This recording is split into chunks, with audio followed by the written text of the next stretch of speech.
जय माता दी, जय एकलिंग जी। दोस्तों, आप सभी का फिर से स्वागत है आपके अपने यूट्यूब चैनल पर। दोस्तों, आज हम बहुत ही महत्वपूर्ण टॉपिक लेकर आए हैं पशु परिचर और सीईटी एग्जाम 2024 के लिए, जिससे लगभग आपको 20 प्रश्न आपकी परीक्षा में देखने को मिलते हैं, जो है राजस्थान का इतिहास, कला, सांस्कृतिक, साहित्य, परंपरा और विरासत वाले टॉपिक से अत्यंत महत्वपूर्ण प्रश्न हम आपसे छाट कर लाए हैं, जिनकी प्रत्येक प्रश्न की आपकी चित्र सहित व्याख्या की जा रही है, ताकि आपके दिमाग में ये ढंग से बैठ सके और आपने जल्दी भूले भी ना। तो चलिए दोस्तों, आज का पहला सवाल पढ़ते हैं। उससे पहले आप वीडियो को लाइक शेयर जरूर कर दें और चैनल को सब्सक्राइब कर दें।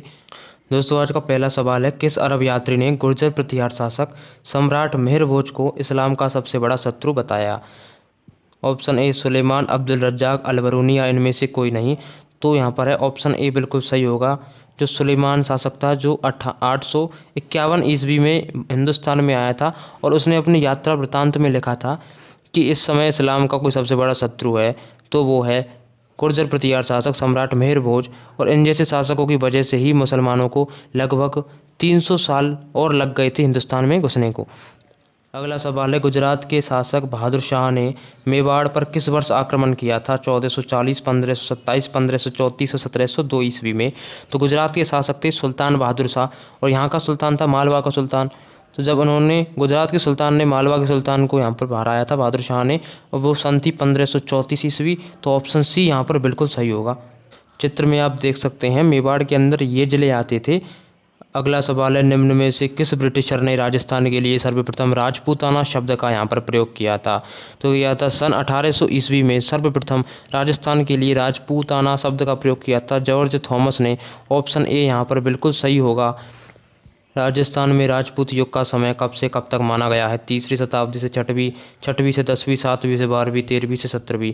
तो राजस्थान में राजपूत युग एक से एक वीर राजपूत राजाओं का यहाँ पर जन्म हुआ, और जिन्होंने राजस्थान के इतिहास को गौरवान्वित कर दिया था और भारत में सबसे आगे खड़ा कर दिया है।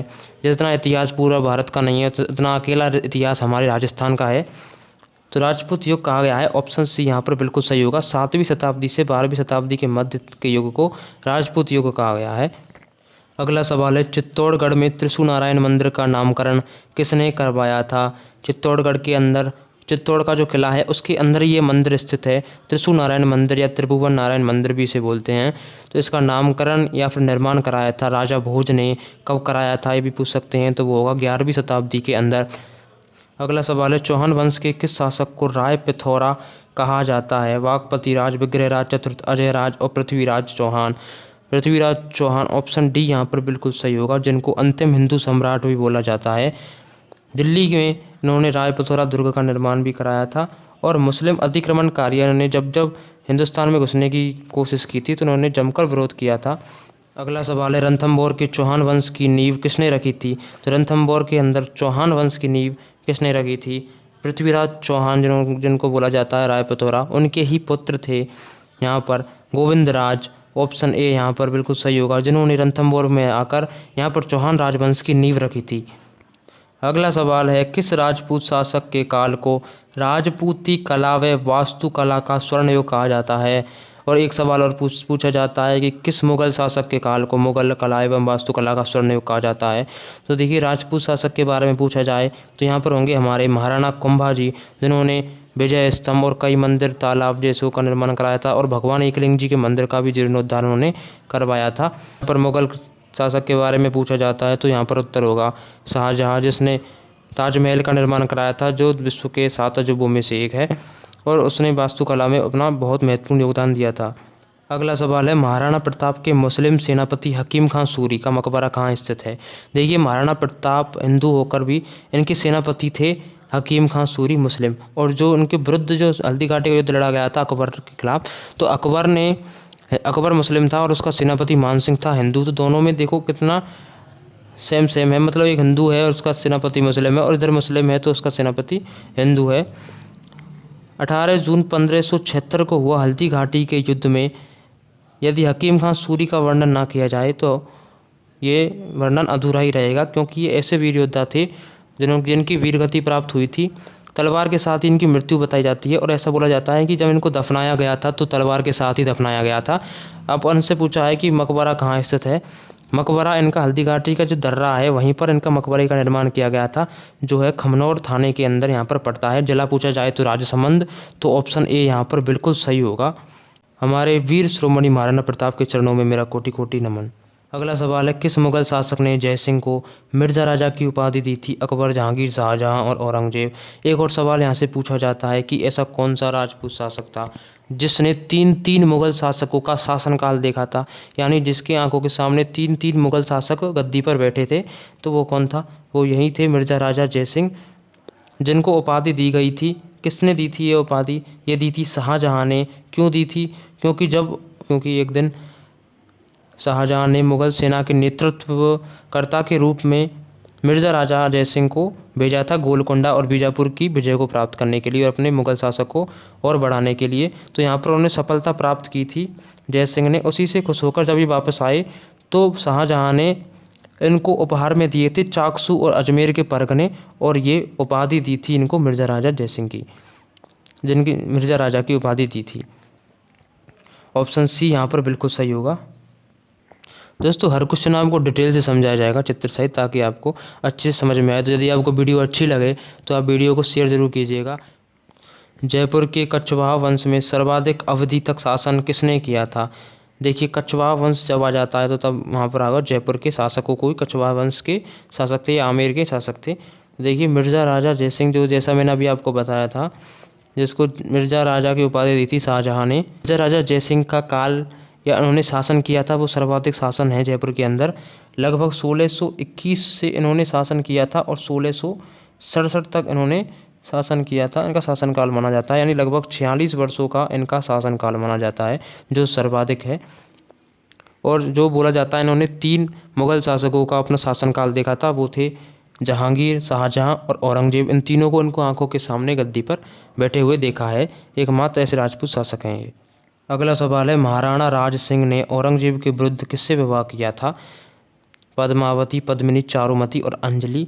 तो महाराणा राज सिंह जो मेवाड़ के शासक थे, तो क्या हुआ था, औरंगजेब का विवाह तय कर दिया गया था चारुमती के साथ। चारुमती कौन थी? चारुमती थी किशनगढ़ की राजकुमारी। तो किशनगढ़ की राजकुमारी चारुमती का विवाह तय कर दिया गया था औरंगजेब के साथ, लेकिन चारुमती की इच्छा नहीं थी इससे शादी करने की। तो महाराणा राज सिंह यहाँ पर आगे आए थे और उन्होंने चारुमती से विवाह किया था औरंगजेब के विरुद्ध जाकर।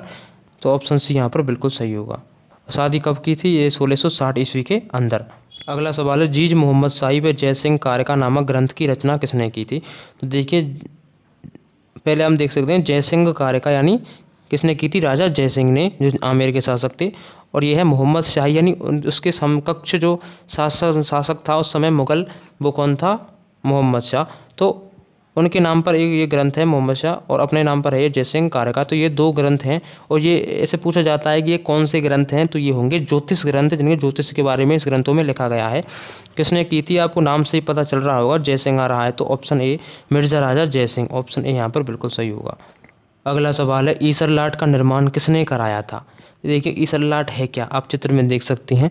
ईसरलाट जो है ये 7 खंडों में एक इमारत है, जो सवाई ईश्वरी सिंह ने बनवाई थी। क्यों बनवाई थी? अपनी एक विजय प्राप्त की घोषणा में, जो जैसे महाराणा कुंभा ने विजय स्तंभ बनवाया था अपनी जीत की खुशी में, ऐसे ही इन्होंने सवाई ईश्वरी सिंह ने बनवाया था ईसरलाट। ईसरलाट का दूसरा नाम है सरगासूली। तो इस ईसरलाट का निर्माण कराया था अपनी जीत के उपलक्ष्य में। और ऐसा बोला जाता है कि इसी ईसरलाट पे जाकर ईश्वरी सिंह ने, यानी जिन्होंने ये ईसरलाट का निर्माण कराया था, उसी की छत से कूदकर यहाँ पर इन्होंने आत्महत्या की थी, ऐसा भी यहाँ पर बोला जाता है। ये एक मीनार है जिसे विजय स्मारक बोला जाता है। और जो सवाई ईश्वरी सिंह है, यहाँ पर हम थोड़ा और आगे बढ़ें तो सवाई ईश्वर सिंह जो हैं सवाई जयसिंह के पुत्र हैं। सवाल है, 1818 ईस्वी में ईस्ट इंडिया कंपनी से संधि किस जयपुर के कछवाहा शासक ने की थी?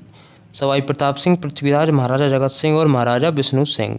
ठीक है, तो 1818 ईस्वी में, यदि डेट भी यहाँ पर पूछी जाए तो हम और आगे बढ़ते हैं। 2 अप्रैल 1818 ईस्वी को संधि की थी महाराजा जगत सिंह द्वितीय ने। ऑप्शन सी यहाँ पर बिल्कुल सही होगा। ईस्ट इंडिया कंपनी के साथ संधि की थी। और एक सवाल यहाँ पर पूछा जाता है, ईस्ट इंडिया कंपनी की स्थापना कब हुई थी? 1600 ईस्वी के अंदर। इस बात का भी आप ध्यान रखें। अगला सवाल है, रावल रतन सिंह के शासनकाल की प्रमुख घटना क्या थी? रावल रतन सिंह ने जब शासन किया था उस समय सबसे बड़ी घटना क्या हुई थी? तो उस समय हुआ था चित्तौड़ का प्रथम शासक जब अलाउद्दीन खिलजी ने 1303 ईस्वी में यहाँ पर आक्रमण किया था, जब रावल रतन सिंह ने केसरिया किया था और उनकी रानी पद्मिनी ने यहाँ पर रानियों को और दासियों के साथ जौहर किया था अग्नि में। एक सवाल और पूछा जाता है चित्तौड़गढ़ किले के बारे में। चित्तौड़गढ़ किले को बोला जाता है लार्जेस्ट लिविंग फोर्ट। एक ऐसा किला है जहाँ पर सबसे ज़्यादा जनसंख्या निवास करने वाला किला है। चित्तौड़ का प्रथम शाखा हुआ था रावल रतन सिंह के समय हम बात कर रहे थे। शाखा का अर्थ होता है जौहर और केसरिया, यानी केसरिया पुरुषों के द्वारा किया जाता है और जौहर महिलाओं के द्वारा किया जाता है, और इन दोनों को मिलाकर अगर एक शब्द बोले हम तो उसे बोलते हैं शाखा। एक और प्रश्न यहाँ से बनता है चित्तौड़ में सर्वाधिक कितने शाखा हुई थी? तो राजस्थान में सबसे ज़्यादा शाखा होने वाला ये किला है जहाँ पर 3 शाखा हुए थे। अगला सवाल है अलाउद्दीन खिलजी ने किस दुर्ग को जीतकर उसका नाम खैराबाद रखा? सिवाना दुर्ग, जोधपुर का किला, रणथंभौर दुर्ग और चित्तौड़ दुर्ग। अलाउद्दीन खिलजी ने सिवाना दुर्ग को जीता था। उस समय शासक थे वीर शीतलदेव चौहान, तो उनको हराकर यहाँ पर इन्होंने सिवाना दुर्ग जीता था अलाउद्दीन खिलजी ने, और जिसका नाम उसने खैराबाद रखा था अपने पुत्र के नाम पर। एक सवाल और बनता है कि एक और किला जीता था अलाउद्दीन खिलजी ने चित्तौड़ का, तो जब उसको किला को जीता था अलाउद्दीन खिलजी ने तो उसका भी नाम उसने बदल दिया था, उसका नाम रखा था खिजराबाद। आप इसे ज़रूर ध्यान रखें, चित्तौड़ के किले को जीतकर तो नाम रखा था खिजराबाद, और जो सिवाना दुर्ग को जीता था तो उसका नाम रखा था खैराबाद। ये नाम इसके पुत्र का है और उसी के नाम पुत्रों के नाम पर इसने अपने इनके राज्यों का नाम रख दिया था।